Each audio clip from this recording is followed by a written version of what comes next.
আসসালামু আলাইকুম ভিউয়ার্স। আজকে আমরা লালবাজারে নতুন একটা ক্যাফে, রোড সাইড ক্যাফে, ক্যাফেতে আইছি এবং আমরা খাইলাম কিতা খাইলাম বার্গার, বার্গার না sir, barbecue burger. Barbecue chicken burger. Okay, তো thank you. Barbecue chicken burger.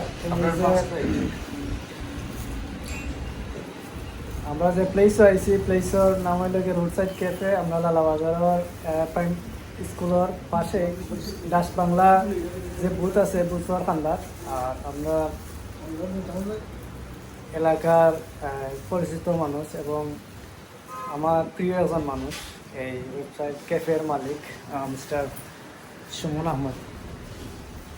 Suman, তোমার ধন্যবাদ। আমরা এত মজার খানি খাওয়ানো লাগে এবং বিশেষ করে লালাবাজারও মাঞ্চল লাগে এত সুন্দর এবং মজার মজার খাবার নিয়ে একটা শখ করা লাগে। Thank you.